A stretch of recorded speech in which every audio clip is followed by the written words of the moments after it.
अब सोचिए, district court में फैसला चला, हाई कोर्ट में भी सजा सुनाया और सुप्रीम कोर्ट ने भी सजा सुनाया, उछल गया राष्ट्रपति के पास। राष्ट्रपति अपने से डिसीजन लेते हैं? नहीं। तो इसलिए किसी किसी को लगता है कि आजीवन कारावास 14 साल का होता है, ऐसा नहीं होता। अच्छा, सुप्रीम कोर्ट किसी को सजा सुना दिया तो उसे क्षमा भी कर सकते। क्या कर सकते हैं? क्षमा कर। राष्ट्रपति क्या कर सकते हैं? क्षमा कर। आर्टिकल 72। अब सोचिए, डिस्ट्रिक्ट कोर्ट में फैसला चला, बहुत खचरा आदमी है, इसको सजा सुनाओ। हाई कोर्ट में भी सजा सुनाया और सुप्रीम कोर्ट ने भी सजा सुनाया कि इसको फांसी दिया जाए, उछल गया राष्ट्रपति के पास। राष्ट्रपति अपने से डिसीजन लेते हैं? नहीं। कार्यपालिका उनके पास तो वास्तविक रूप से नहीं है। गृह मंत्री से पूछेंगे कि इसका रिकॉर्ड कैसा है, तो गृह मंत्री कहेंगे कि रिकॉर्ड ठीक है इसका, पिनिक गया था किसी मैटर पे लेके मार दिया, मर्डर हो गया, यहाँ पे इसको माफ कर दिया जाए क्योंकि 14 साल सजा काट चुका है। तो माफी आपकी सुनी जाएगी कि नहीं सुनी जाएगी, ये 14 साल के बाद डिसाइड होता है। 14 साल से पहले तो आपका फैलवे नहीं जाएगा। तो इसलिए किसी किसी को लगता है कि आजीवन कारावास 14 साल का होता है, ऐसा नहीं होता है। आजीवन कारावास जीवन भर रहेंगे, लेकिन आपको माफ किया जाए या ना किया जाए इस पर विचार किया जाएगा कम से कम 14 साल के बाद। समझ गया कि नहीं गया? कम से कम 14 साल के बाद। अब कोई इंसान जेल में 14 साल रह गया तो बहुत दुर्दशा होती है। 14 साल बाद कौन किसको याद करता है? नहीं समझ में आ गया? आप ही को 14 साल पहले आपके बेंच पे बैठ के कौन पढ़ता था, कौन याद है? नहीं याद है। आप आगे बढ़े। अरे 14 साल पहले तुमको को याद है रे अभी तक? हाँ, तब तोरा पढ़ाई याद नहीं होगा।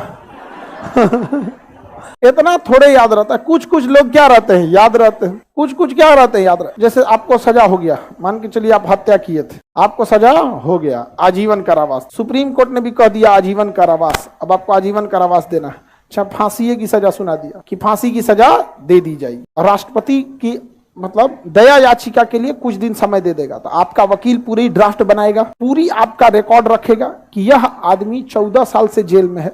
जेल मैनुअल में देखिए, क्या जेल में किसी से झगड़ा किया है, इसका व्यवहार अच्छा है, परिवार में अकेला है, ये है वो है, दुनिया भर का सिफारिश करेगा। असाइन उन करके आपका मुहर अंगूठा लगा के वकील अपना वकालतनामा लगा के राष्ट्रपति भवन में पहुंचा देगा। जा, अब राष्ट्रपति उसको उठाएंगे, गृह मंत्रालय को दे देंगे कि विचार कीजिए। तो अब गृह मंत्रालय आपके डिस्ट्रिक्ट में भेजेगा, एसपी को फैक्स पता कीजिए तो ये कैसा है।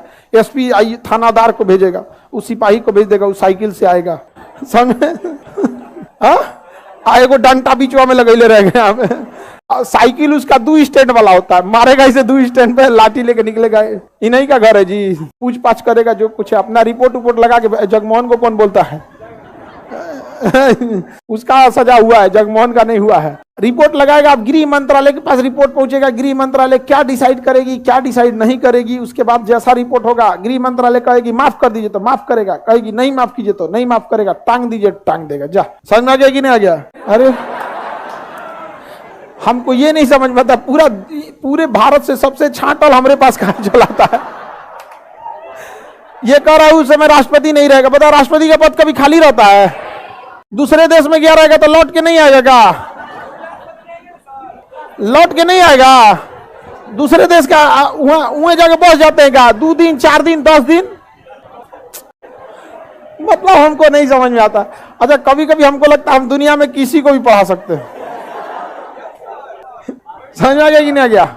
सजा बहुतों का माफ हुआ है। सजा क्या हुआ? बहुतों का माफ हुआ है। राज्यपाल भी माफ कर सकते हैं, लेकिन समझिए ध्यान से, राज्यपाल फांसी की सजा माफ नहीं कर सकते, उम्र कैद को माफ कर सकते, राज्यपाल फांसी की सजा माफ नहीं कर सकते। और सेना की अदालत ने अगर कोई सजा सुनाया है तो राज्यपाल माफ नहीं कर सकते। तो क्या सैन्य अदालत की सजा माफ कर सकते हैं?